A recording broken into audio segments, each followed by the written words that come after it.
আসসালামু আলাইকুম, সবাইকে আমন্ত্রণ জানাচ্ছি 42তম স্পেশাল বিসিএস, যেটা ডাক্তারদের জন্য অনুষ্ঠিত হয়েছিল।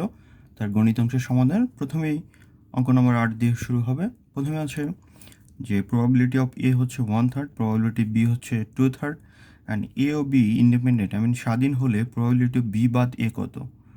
কন্ডিশন হচ্ছে এ ও বি হচ্ছে স্বাধীন।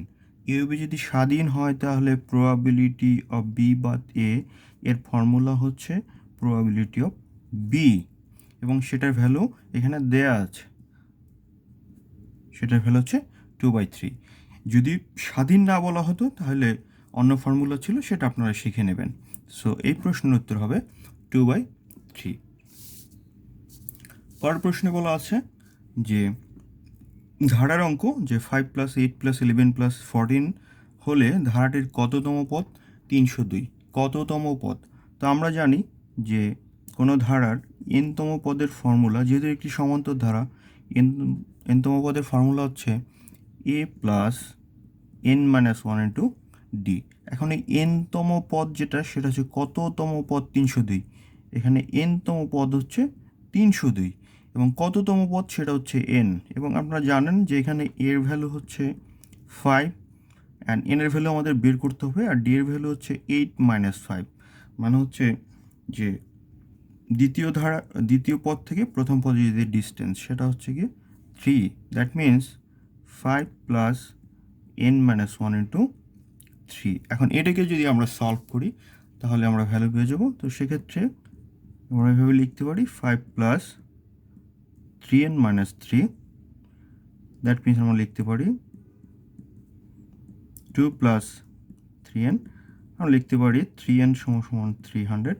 সুতরাং আমরা বলতে পারি যে n = 100। দ্যাট মিনস এই ধারার 100তম পদ হচ্ছে 302। সুতরাং এই প্রশ্নের উত্তর হবে 100। পরের প্রশ্ন বলা হচ্ছে 30 কিলোমিটার পথ পাড়ি দিতে জয়নুলের রনির থেকে 2 ঘন্টা সময় বেশি লেগেছে। জয়নুল যদি তার গতি দ্বিগুণ করতো তাহলে রনির থেকে 1 ঘন্টা সময় কম লাগতো। তাহলে জয়নুলের গতি কত ছিল? সো এটা আমরা করতে পারি, একটা ফর্মুলা আছে, আমরা জানি যে গতির ফর্মুলা হচ্ছে গিয়ে যে দূরত্ব ডিভাইডেড বাই হচ্ছে সময়। জাস্ট এই ফর্মুলাটা ইউজ করে আমরা এই ম্যাথটা করে ফেলবো। তো আমরা প্রথমে মনে করি যে জয়নুলের কার থেকে বেশি লেগেছে? রনির থেকে বেশি লেগেছে। তো মনে করি যে রনির লেগেছিল এক্স আওয়ার প্রশ্ন মতে। তাহলে জয়নুলের কি লেগেছে? রনির থেকে বেশি। তাহলে জয়নুলের লেগেছিল 2 ঘন্টা বেশি। That means x+2। তাহলে রনির যে এক্স আওয়ার লেগেছিল, সেক্ষেত্রে রনির স্পিড কত? যে রনির স্পিড হচ্ছে, টোটাল দূরত্ব হচ্ছে 30। তাহলে রনির সময় ছিল কত? এক্স। আর জয়নুলের সময় কত? x+2। তাহলে জয়নুলের স্পিড কত ছিল? 30/(x+2)। 30/(x+2)। এখন বলেছে জয়নুল যদি তার গতি দ্বিগুণ করতো, তো জয়নুলের স্পিড হচ্ছে এইটা। এখন জয়নুলের গতি যদি দ্বিগুণ করা মানে কি? দ্বিগুণ করা মানে হচ্ছে এটাকে 2 দিয়ে মাল্টিপ্লাই করা। তার মানে 30 × 2/(x+2)। এটা যদি জয়নুল তার গতিকে দ্বিগুণ করে, দ্যাট মিনস এটা। তার মানে আমরা লিখতে পারি যে 60, ওটাকে মাল্টিপ্লাই করলে 60/(x+2)। এবং যদি দ্বিগুণ করতো তাহলে রনির থেকে 1 ঘন্টা সময় কম লাগতো। তাহলে রনির স্পিড ছিল কোনটা? এটা। এটার স্পিডে যদি 1 ঘন্টা সময় কম লাগে, দ্যাট মিনস যে এটা সমান 30/(x-1)। কারণ বলেছে 1 ঘন্টা সময় কম লাগবে, যে 60/(x+2) সমান হচ্ছে যে রনির চেয়ে 1 ঘন্টা সময় কম লাগবে। তার মানে রনির যে স্পিড ছিল সেটা থেকে যে সময় 1 ঘন্টা মাইনাস হবে, x-1। সো এই সমীকরণ যদি আমরা এখন সলভ করি তাহলে আমরা স্পিড পেয়ে যাব। সলভ করি। তো উভয় পাশে 30-তে ডিভাইড করা যায়। 30 ডিভাইড করলে হচ্ছে 2/(x+2) সমান 1/(x-1)। তারপর আমরা লিখতে পারি যে 2x - 2 = x+2। আমরা লিখতে পারি এক্স ইজ ইকুয়াল টু 4। তো আমার কার গতিবেগ চেয়েছে? জয়নুলের গতি কত ছিল? তো জয়নুলের গতিবেগের ফর্মুলা কোনটা ছিল? এটা। সো জয়নুলের গতিবেগ হবে 30 divided by 4 plus 2। That means 4 plus 2 হচ্ছে 6, তার মানে হচ্ছে 5 কিলোমিটার পার আওয়ার। এই প্রশ্নের উত্তর হবে 5 কিলোমিটার পার আওয়ার। পরের প্রশ্ন বলেছে যে একটি চৌবাচ্চায় 8000 লিটার পানি ধরে। যদি চৌবাচ্চাটির দৈর্ঘ্য এত মিটার, প্রস্থ এত মিটার এবং হয়, তাহলে এর গভীরতা কত? তার মানে গভীরতা বের করতে হবে। আমরা জানি চৌবাচ্চার ক্ষেত্রে চৌবাচ্চার আয়তন হচ্ছে যে দৈর্ঘ্য ইন্টু প্রস্থ ইন্টু গভীরতা সেটা উচ্চতাও বলা যায়। তো এইখানে যেটা দেয়া আছে সেটা হচ্ছে আমার দৈর্ঘ্য দেয়া আছে, প্রস্থ দেয়া আছে, গভীরতা দেয়া নেই। আমাদেরকে গভীরতা বের করতে হবে। তো এইখানে একটা ক্লু দেওয়া আছে, সেটা হচ্ছে 8000 লিটার পানি ধরে। সো আমরা জানি যে 1000 লিটার সমান হচ্ছে 1 মিটার কিউব, 1 ঘনমিটার বলতে পারি। তাহলে 8000 লিটারে কত হবে? যে 8000 litre divided by 1000, that means হচ্ছে 8 মিটার কিউব। দ্যাট মিনস এই যে 8 মিটার কিউব, এটাই হচ্ছে এই চৌবাচ্চাটির আয়তন, কারণ এটা পানি ধরে। সুতরাং এই পানির কারণ হচ্ছে এখানে মিটারে দেওয়া আছে, যেন আমাদেরকে এটা কনভার্ট করা লাগছে। সো এই ফর্মুলাটা যারা জানবে তারাই বের করতে পারবে। সো আমরা লিখতে পারি 8 ইজ ইকুয়াল টু দৈর্ঘ্য হচ্ছে 2.56, প্রস্থ হচ্ছে 1.25, আর গভীরতা ধরে নিলাম হচ্ছে এইচ। তো আমরা লিখতে পারি H is equal to 8 divided by 2.56 into 1.25। So এটাকে ক্যালকুলেট করার জন্য, যেহেতু পরীক্ষার হলে ক্যালকুলেটর ইউজ করতে দেবেন, এটাকে শর্টকাট করতে হবে এরকম যে 8 ইন্টু, যেহেতু এখানে 2.56 আছে, এটাকে নিচেরটা কী করার জন্য উপরে 100 দিয়ে মাল্টিপ্লাই করতে হবে এরকম। আবার নিচে 125 লেখার জন্য আবার উপরে 100 দিয়ে মাল্টিপ্লাই করতে হবে। প্রতি পয়েন্টের পরে যত ঘরের জন্য একটা করে শূন্য। সো এখন আমাদের এটা সলভ করা খুব ইজি হয়ে যাবে। সো কীভাবে সলভ করব? সো আমরা দেখতে পাচ্ছি এটা কীভাবে লেখা যায়। এরপরে কাটাকাটি করবো, 25 দিয়ে কাটাকাটি করলাম, আর বাকি অংশ আপনারা কাটাকাটি করলে যেটা পাবেন 20/8 পাবেন। সো 20 কাট দিয়ে ভাগ করলে হচ্ছে 8 দুগুণে 16, 4 5 40। সো এই প্রশ্নের উত্তর হবে 2.5 metre. 2.5 metre.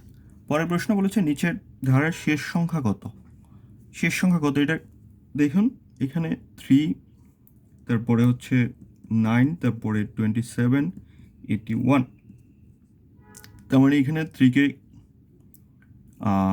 Into 3, 9 into 3, 27 into 3, that means 81কে আবার 3 দিয়ে মাল্টিপ্লাই করলে যেটা আসবে 3243। তার মানে 243 হবে এই প্রশ্নের উত্তর। জাস্ট 3 দিয়ে সবগুলোকে মাল্টিপ্লাই করা হয়েছে। পরের প্রশ্ন লগের প্রশ্ন, যে লগ x⁴1/9 সমান -2 হলে এক্স এর মান কত? সো এটা একটা ফর্মুলা আছে, আমরা জানেন যে লগ এ এক্স সমান যদি এম হয়, that means a⁴m is equal two x. Just এই ফর্মুলাটা। সো আমরা সেটা এখানে অ্যাপ্লাই করি, তাহলে আমরা লিখতে পারি x⁻² সমান 1/9 সমান 1/9। সো এটাকে কী লেখা যায় এখন? এটা লেখা যায় 1/x² is equal two 1/3²। That means x² সমান 3²। So x is equal two 3। এই প্রশ্ন উত্তর হবে 3। সো আপনারা অবশ্যই কিন্তু আমাদের এই চ্যানেলটি সাবস্ক্রাইব করে রাখবেন। পরের প্রশ্ন বলেছে যে টাকায় 3টি লাভ ক্ষতির অঙ্ক, যে টাকায় 3টি এবং টাকায় 5টি দ্বারা সমান সংখ্যক আমলকি ক্রয় করে। টাকায় 3টি, টাকায় 5টি এটা ক্রয় করলো, এবং সেই একই ব্যক্তি টাকায় 4টি করে আমলকি বিক্রয় করলো। তো বলেছে তাহলে শতকরা লাভ বা ক্ষতি কত সেটা বের করতে পারো। লাভ বা ক্ষতি কত আমরা জানি না। সো টাকায় 3টি, তাহলে 3টির ক্রয় মূল্য হচ্ছে 1 টাকা, একটির হচ্ছে 1/3। আবার 5টির ক্রয় মূল্য হচ্ছে 1 টাকা, তাহলে একটির হচ্ছে 1/5। আমরা টোটাল ক্রয় মূল্যটা বের করলাম, এটা হচ্ছে ক্রয় মূল্য আমরা যেটা বের করতেছি, এটা হচ্ছে ক্রয় মূল্য মানে বাইং প্রাইস। তো এটাকে আমরা করি, লসাগু করি। এটাকে লসাগু করলে পাবো হচ্ছে 15, 5 প্লাস 3, দ্যাট মিনস 8/15। এটা হচ্ছে আমার টোটাল ক্রয় মূল্য। এখন এখানে বলেছে যে টাকায় 4টি করে বিক্রয় মূল্য। তাহলে এইখানে আমরা যেটা পেলাম এটা কয়টির ক্রয় মূল্য? 2টির ক্রয় মূল্য, 2টির ক্রয় মূল্য। তাহলে তাহলে একটির ক্রয় মূল্য কত হবে? তার মানে 2 দিয়ে ভাগ হবে, তার মানে 8/15 ইন্টু 2। আমরা লিখতে পারি 4/15। এটা করে নিলাম। কেন করে নিলাম সেটা এখানে কাজে লাগবে। আবার এখানে বলেছে যে টাকায় 4টি করে আমলকি বিক্রয় করলে, টাকায় 4টি করে আমলকি বিক্রয় করলে, তাহলে 4টির বিক্রয় মূল্য হচ্ছে 1 টাকা, তো একটির বিক্রয় মূল্য 1/4 টাকা। তাহলে এখানে একটির ক্রয় মূল্য হচ্ছে 4/15 টাকা আর একটির বিক্রয় মূল্য হচ্ছে 1/4 টাকা। তাহলে কোনটা বড়? অবশ্যই ক্রয় মূল্য বড়। হ্যাঁ, এটা চেক করতে পারেন। তো আমরা বলতে পারি তাহলে ক্রয় মূল্য বড়। সো ক্ষতি সমান কত? ক্ষতি হচ্ছে যে 4/15 মাইনাস 1/5, 1/4। সো এটাকে যদি সলভ করি, এটার লসাগু হচ্ছে 60। সো এটা 4, 16 মাইনাস 15, দ্যাট মিনস হচ্ছে 1/60। 1/60 হচ্ছে আমার ক্ষতি। তো শতকরা কত? শতকরা ক্ষতি কীভাবে বের করে? শতকরা ক্ষতি বের করে মোট ক্ষতি হচ্ছে কত টাকা? 1/60। আর আমার ক্রয় মূল্য কত ছিল? ক্রয় মূল্যের উপরে ক্ষতি 4/15। তো শতকরা যেহেতু বলে সেজন্য 100 দিয়ে মাল্টিপ্লাই হবে। সো এটাকে সলভ করুন। এটাকে সলভ করলে আমরা পাবো 1/60 ইন্টু 15/4 ইন্টু 100। এটা উল্টে যাবে। তো 4, 100কে 16 দিয়ে ভাগ করলে যেটা আসবে সেটা হচ্ছে 6 16 হচ্ছে 96, আর ওই যেটা থাকবে সেটা হচ্ছে 2 আর হচ্ছে 5। তার মানে 6.25% ক্ষতি হবে। এটা হবে এই প্রশ্নের উত্তর। এরপরে খুবই ইন্টারেস্টিং ম্যাথ যে x² - 3x - 10 is greater than 0। এই অসমতার সমাধান কোনটি? অনেকেই অসমতার অঙ্ককে স্কিপ করতে চায়। আসলে খুবই সহজ অঙ্ক। চেষ্টা করুন যে এটাকে প্রথমে আমাদের যেটা করতে হবে যে মিডল টার্ম করতে হবে। So x² - 5x + 2x - 10 is greater than 0। 5 × 10। So x - 5 + 2x - 5 greater than 0. That means x - 5 x + 2 এটা greater than 0। এটা হচ্ছে আমরা পেলাম। এখন এই যে গ্রেটার দেন, এই গ্রেটার দেনের একটা নিয়ম আছে, সেটা হচ্ছে অবশ্যই এই দুইটার ভ্যালু পজিটিভ হতে হবে। তাহলে কি হবে? দুইটার ভ্যালু যদি পজিটিভ হয় তাহলে সেটা গ্রেটার দেন 0 হবে, কারণ দুইটার মাল্টিপ্লিকেশন হচ্ছে 0 হচ্ছে বড় হবে, পজিটিভ আসবে। অথবা দুইটার ভ্যালুই নেগেটিভ আসতে হবে, তাহলে দুইটা নেগেটিভ গুণ করলে হচ্ছে পজিটিভ হয়ে যাবে, তাহলে সেটা 0 হচ্ছে বড় হবে। তো আমরা সেই কন্ডিশনগুলো ফুলফিল করার চেষ্টা করব। তো প্রথমে আমরা যেটা দেখব সেটা হচ্ছে যদি বললাম যে x - 5 ইজ গ্রেটার দেন 0, এই কন্ডিশন। তারপরে আমরা লিখতে উভয় পাশে যদি 5 যোগ করি তাহলে x ইজ গ্রেটার দেন 5, এটা একটা কন্ডিশন পেলাম। আরেকটা কন্ডিশন হচ্ছে যে x + 2 ইজ গ্রেটার দেন 0, যদি উভয় পাশ থেকে একটু মাইনাস করি তাহলে x ইজ গ্রেটার দেন -2। এখানে আরেকটা কন্ডিশন পেলাম। এটা হচ্ছে দুইটাই গ্রেটার দেন 0। এখন বলেছি যে আবার যদি দুইটাই যদি লেস দেন 0 হয় তাহলেও এই কন্ডিশন ফুলফিল করবে। সেটা কীরকম? যে x - 5 ইজ লেস দেন 0, তো এটাকে লেখা যায় উভয় পাশে x লেস দেন 5, এটাই লেখা যায়। এটা একটা কন্ডিশন। আরেকটা কন্ডিশন হচ্ছে যে x + 2 is less than 0 or x is less than -2। এখন আমরা 4টা পেলাম, 1 2 3 4টা। এখন আমরা দেখব যে এই 4টা ভ্যালুর জন্য এই এটাকে সমর্থন করে কিনা। আপনারা এটা যেহেতু পরীক্ষার হলেও চেক করতে পারেন, কারণ তা নাহলে তো বলতে পারবেন না। চিন্তা করে দেখুন যে x² - 3x - 10 is greater than 0। তো এখানে আমি যদি x এর ভ্যালু 5-এর বড় ইনপুট করি, x এর ভ্যালু যদি 5-এর চেয়ে বড় বসাই, ধরো আমরা 6 বসাই, 6 বসালে এখানে কত আসবে? 36 - 18 - 10, তাহলে 28। তাহলে যেটা আসতেছে আমরা দেখতেছি এটা অবশ্যই এটার ভ্যালু 0 হচ্ছে বড়, দ্যাট মিনস এটা গ্রান্টেড।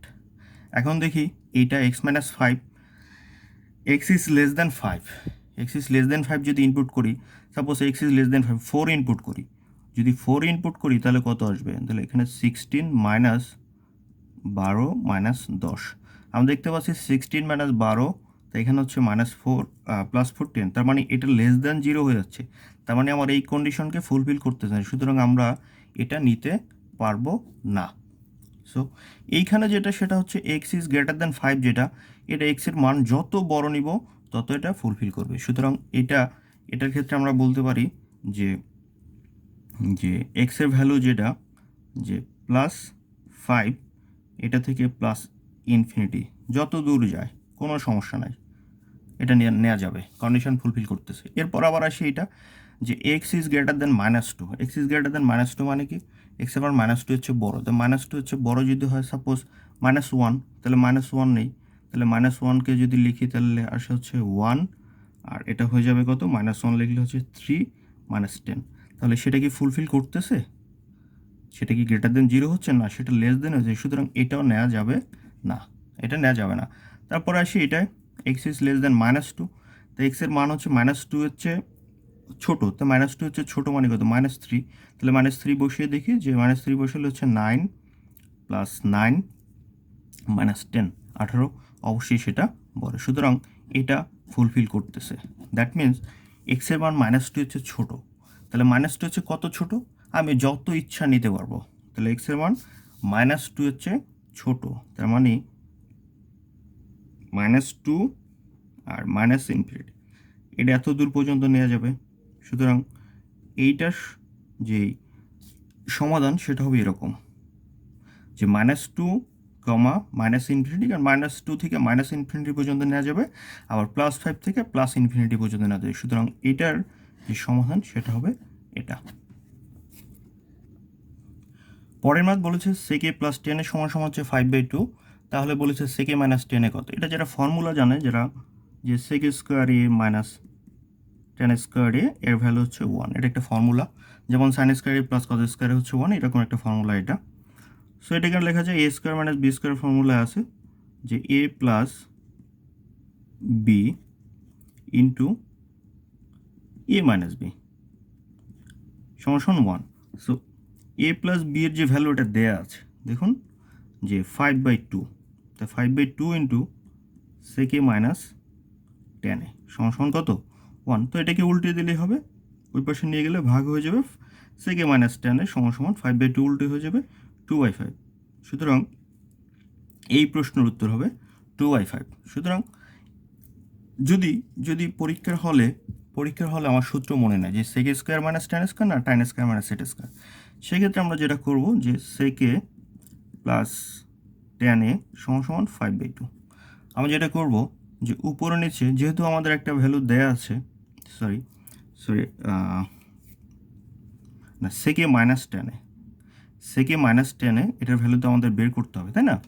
তো আমরা সূত্র ভুলে গেছি, তো আমরা কী করব, আমরা উপরে নিচে সেম জিনিস লিখব, সেকে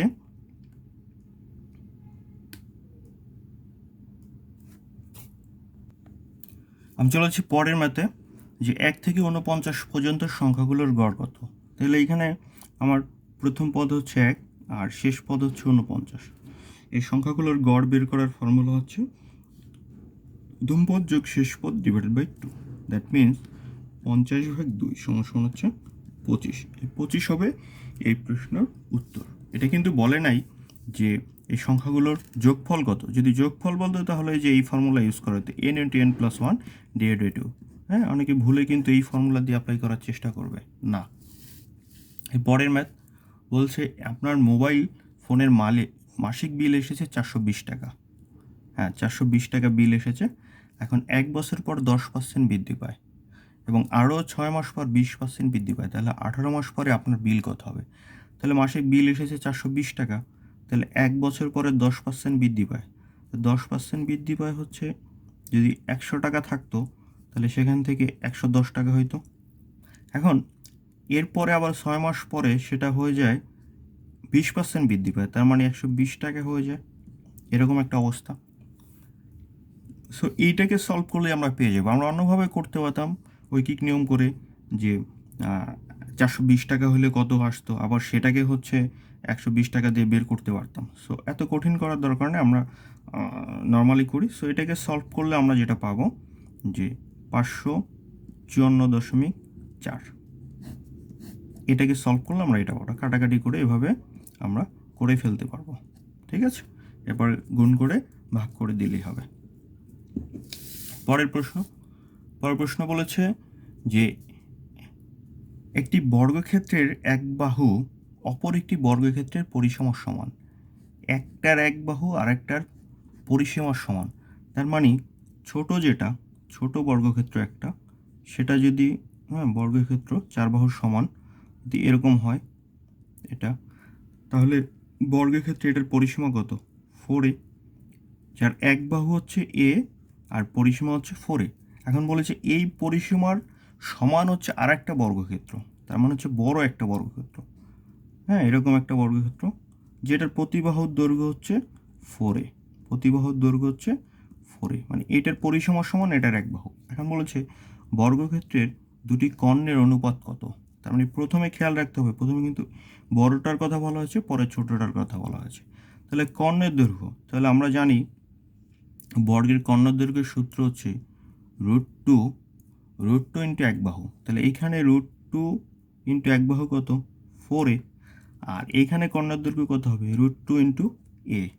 that means √2 into 4a is to √2 into a। এটাকে সলভ করলে আমরা পেয়ে যাব। সো এটাকে √2 এর দ্বারা যদি আমরা ভাগ করি তাহলে আমরা পাবো 4:1। সো এই প্রশ্নের উত্তর হবে 4:1। পরের প্রশ্ন বলেছে এক ব্যক্তি ব্যাংকে 510 টাকা চেক দিল। এখন বলল যে 20 টাকার এবং 50 টাকার নোট প্রদান করুন। 510 টাকা দিয়ে বললো আমাকে 20 টাকা এবং 50 টাকার নোট প্রদান করুন। তাহলে কত প্রকারের তার সেই অনুরোধ রাখা সম্ভব, মানে কতভাবে তাকে 20 টাকা এবং 50 টাকার নোট দেওয়া সম্ভব। একটা জিনিস খেয়াল রাখতে হবে, 550 টাকা। সো আমরা ধরে নিই এইখানে 20 টাকার নোট আর এখানে হচ্ছে 50 টাকার নোট। এখন প্রথমে ধরে নিই যে 50 টাকার নোট দিল একটা, যেহেতু এটা বড়, 50 টাকার নোট দিল একটা। তো একটা 50 টাকার নোটের জন্য সে কত টাকা পাবে?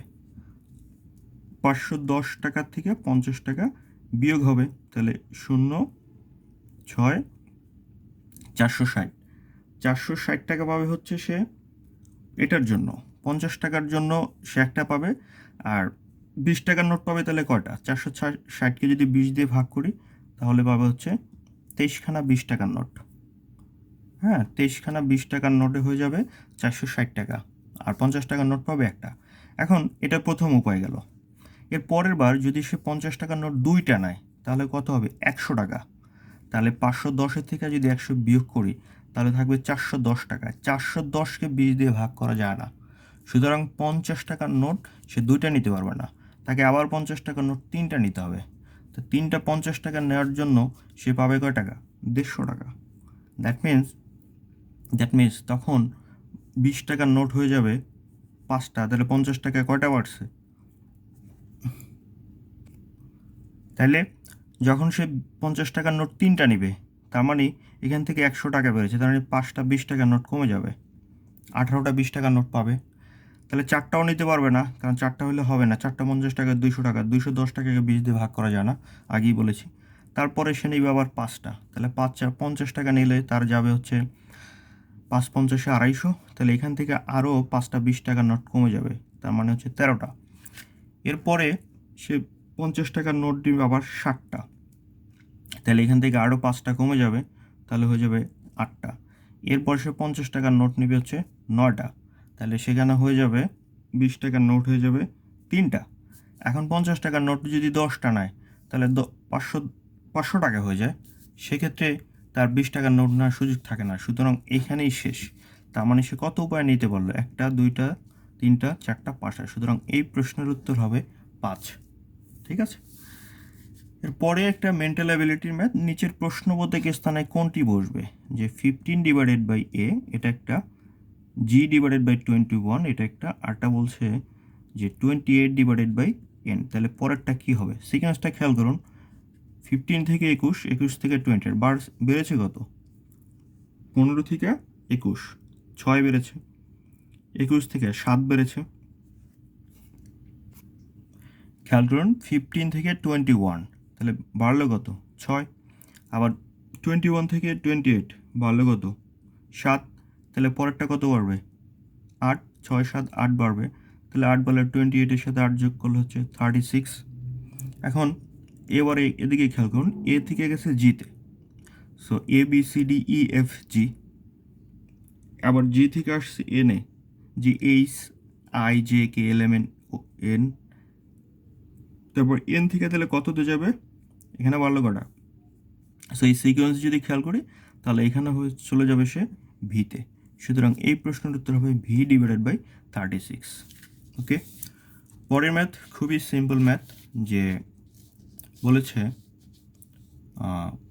একটি বৃত্তের ব্যাস যদি 4 গুণ বৃদ্ধি করলে ক্ষেত্রফল কত গুণ বৃদ্ধি পাবে? এটা নর্মালি ফর্মুলায় আছে যে 4 গুণ বৃদ্ধি করলে ক্ষেত্রফল বৃদ্ধি পাবে এই ব্যাসের স্কোয়ার, সেটা হবে 16। এই প্রশ্ন উত্তর 16। এখন যারা বুঝতে পারতেছেন না তাদের জন্য সলভ করে দিয়েছি। আমরা নর্মালি জানি যে বৃত্তের ক্ষেত্রফল হচ্ছে πr², যেখানে যেখানে বৃত্তের ব্যাসার্ধ হচ্ছে r আর ব্যাস হচ্ছে 2r। এখন বলা হচ্ছে এই বৃত্তের ব্যাস যদি 4 গুণ হয়ে যায়, তো 4 গুণ হলে এর ব্যাস হয়ে যাবে কত? 8r। 4 গুণ হলে তাহলে 8r থেকে তার ব্যাসার্ধ কত হবে? 4r। এখন তাহলে পরবর্তী যে নতুন ক্ষেত্রফল πr², সেখানে r এর ভ্যালু হচ্ছে 4r², that means pi into 4r whole square, that means 16πr²। এখন আমার ইনিশিয়াল ক্ষেত্রফল ছিল এইটা, আর এখন হইল এইটা, তাহলে এটাকে πr দিয়ে যদি ডিভাইড করে দেয় তাহলে আসবে 16। এটাই ছিল 42তম বিশেষ BCS-এর ম্যাথ প্রশ্নের সমাধান। আমাদের চ্যানেলটি ভালো লেগে থাকলে অবশ্যই সাবস্ক্রাইব করবেন, ABCD জব ম্যাথ সলিউশন। আর কোনো ম্যাথে যদি কোনো ভুল ত্রুটি হয়ে থাকে ক্ষমা সুন্দর দৃষ্টিতে দেখবেন, অবশ্যই আমাদেরকে কমেন্ট বক্সে জানাবেন। আমরা চেষ্টা করব যে কোনো ম্যাথ অতি দ্রুত পরীক্ষার ম্যাথ সলভ করে দেওয়ার জন্য।